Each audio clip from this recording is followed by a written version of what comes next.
Bonjour et bienvenue sur j'aicompris.com. Alors l'objectif de cette vidéo c'est de traiter un problème concret à l'aide du théorème de Pythagore. Et le deuxième intérêt c'est qu'ici il y a du texte et pas de schéma et c'est justement à vous de faire le schéma et ça peut déstabiliser. Et avant de vous laisser chercher, j'aimerais vous rappeler brièvement ce qu'il faut savoir sur le théorème de Pythagore. Déjà, la première chose très importante, avant de l'appliquer, vérifiez bien que vous êtes dans un triangle rectangle. Et quand vous allez écrire l'égalité de Pythagore que j'ai rappelé ici, vérifiez bien que C correspond à la longueur du plus grand côté, c'est-à-dire à l'hypoténuse.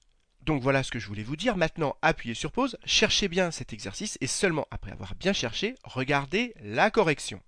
Donc, allons-y, corrigeons cet exercice et commençons donc par la première question, c'est-à-dire par faire le schéma correspondant à la situation. Donc, on nous dit que Samy veut monter sur un mur avec une échelle et le mur il est vertical, ça veut dire qu'il est donc perpendiculaire au sol et sa hauteur au mur c'est donc 3,50 m, 3,5 m. Et on nous dit que devant ce mur il y a un fossé rempli d'eau. Donc je le fais ici, là voilà, il y a l'eau et la largeur du fossé c'est 1,3 m. Et ensuite, on nous dit qu'il doit poser l'échelle sur le sommet du mur. Le sommet du mur, c'est ici, donc l'échelle doit arriver ici. Et évidemment, elle va partir à partir du fossé. Et comme on veut connaître la longueur minimum, bien évidemment, on ne va pas partir de là en posant l'échelle, parce que là, l'échelle serait plus grande. On va se rapprocher au maximum du fossé. Donc voilà le schéma qui correspond à la situation et nous on veut connaître la longueur minimum de l'échelle, c'est-à-dire lorsque l'échelle elle part ici au bord du fossé. Et donc on doit calculer la longueur du segment en rouge ici qui correspond à l'échelle. Et ce qui est important avant de résoudre le problème mathématiquement, c'est de donner des noms au sommet du triangle qui est ici parce qu'après ce sera plus simple pour rédiger. Donc par exemple ici ce point-là on va l'appeler A, ensuite ici on va l'appeler B et ici C. Maintenant, nous, notre objectif, ça va être de calculer la longueur du segment rouge ici qui correspond à l'échelle. Mais le triangle ABC ici, il est rectangle.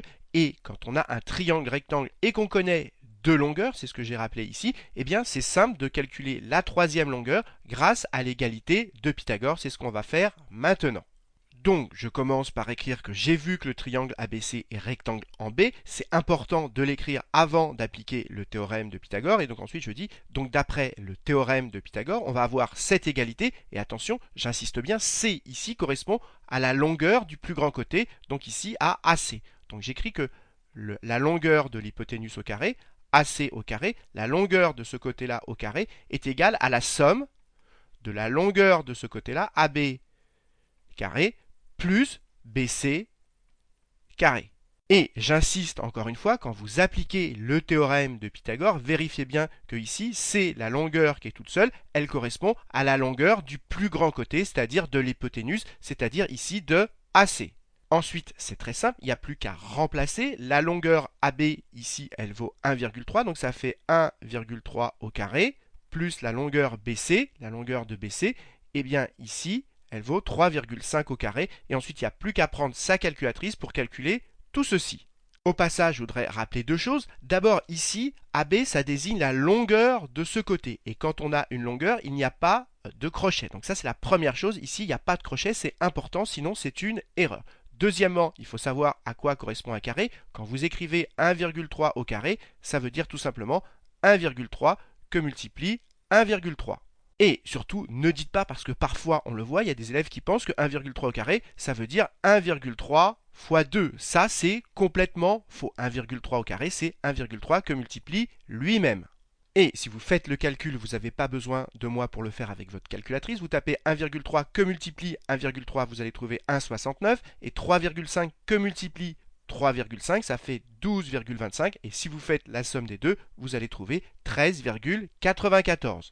Maintenant, nous, on a trouvé AC au carré, et ce qui nous intéresse, c'est pas la longueur AC au carré, c'est la longueur AC tout simplement. Et on sait que si la longueur au carré vaut ceci, eh bien la longueur, elle vaut la racine carrée de cela, et donc ça veut dire que AC est égal à la racine carrée de 13,94. Donc maintenant, pour calculer cette racine carrée, on prend sa calculatrice. On tape ici, vous avez le symbole racine carrée et comme il est en jaune, on tape sur seconde. Seconde, voilà, on a le symbole racine carrée qui apparaît. Il n'y a plus qu'à taper 13, voilà, virgule 94. Et voilà, là ici, on a une valeur approchée. maintenant, on nous dit d'arrondir au centimètre. Donc ici, on a des mètres, ici, on a des décimètres et ici, on a des centimètres. Donc on doit arrondir deux chiffres derrière la virgule. Mais attention, on n'arrondit pas ici au plus proche parce que si on prend 3,73 qui serait le plus proche, puisque ici après c'est un 3, eh bien ça voudrait dire que l'échelle est légèrement plus petite que la valeur théorique. Et donc ici ça voudrait dire qu'on a les pieds dans l'eau. Et évidemment on ne veut pas avoir les pieds dans l'eau, donc ici il faut arrondir légèrement au-dessus. Et donc j'écris la valeur approchée que j'ai obtenue grâce à la calculatrice, et ensuite j'interprète la longueur minimum de l'échelle, et donc là j'arrondis au-dessus au centimètre, et de 3,74 mètres. Et vous n'oubliez pas de rajouter les unités.